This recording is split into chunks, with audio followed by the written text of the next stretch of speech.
Hi everyone, I'm Alessandro, and for more than 30 years, I've been building internet infrastructure and digital services for European businesses. Every week on this channel, we explore privacy, cybersecurity, artificial intelligence, digital sovereignty, and the technologies shaping Europe's digital future. Let's get started. This week, a piece of news caught my attention. At first glance, it looks like another European technology announcement, but I believe it's much more important than that. The Decade X initiative has officially become a Gaia-X Lighthouse Project. For most people, that probably doesn't mean much, but I think it represents one of the clearest examples of where Europe is heading in its journey toward digital sovereignty. To understand why, we first need to understand what Decade X actually is. It stands for Digital Ecosystem for Aerospace and Defense. It's an initiative created by major European industrial leaders, including Airbus, Thales, Collins Aerospace, Liebherr, and Boost Aerospace. Its objective is not to build another cloud platform. Its objective is to allow thousands of companies across Europe's aerospace and defense supply chain to collaborate securely while keeping control over their own data. That's a fundamental difference. For years, digital transformation has often meant centralizing data into someone else's platform. Gaia X promotes a different model, a federated ecosystem. Companies continue to own their data. They decide who can access it, under which conditions, and for what purpose. That concept may sound technical. In reality, it's deeply strategic.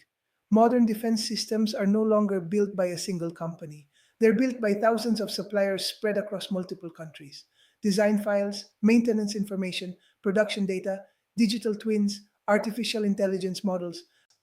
All of this information needs to move across an incredibly complex industrial ecosystem, but it also needs to remain trusted, secure, and under European governance. That's exactly the challenge Decade X is trying to address.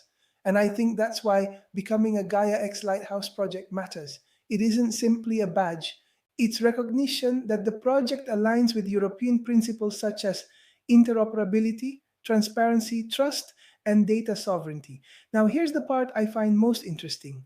Many people think digital sovereignty is about replacing one cloud provider with another. I don't think that's the real objective. Digital sovereignty is about reducing strategic dependencies. It's about ensuring that Europe's most critical industries can continue operating, collaborating, and innovating even in an increasingly uncertain geopolitical environment. After more than 30 years building internet infrastructure, I've learned that resilience is rarely created overnight. It's built gradually, one standard, one interoperable platform, one trusted ecosystem at a time.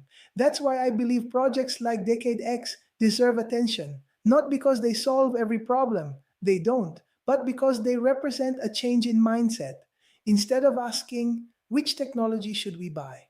Europe is increasingly asking, what digital capabilities must we be able to control ourselves? And I believe that's one of the most important strategic questions of the next decade. This project won't suddenly make Europe technologically independent, but it moves Europe one step closer to building critical digital capabilities on its own terms. And in today's world, that's not just an industrial objective, it's becoming an economic and strategic necessity. So let me leave you with one question. As artificial intelligence, cloud computing, and digital infrastructure become increasingly critical, which capability do you think Europe should prioritize building itself rather than depending on external providers? I'd really like to hear your thoughts in the comments. If you found this video useful, subscribe to the channel. Every week we explore the technologies, regulations, and ideas shaping the future of European business. Thank you for watching, and I'll see you in the next video.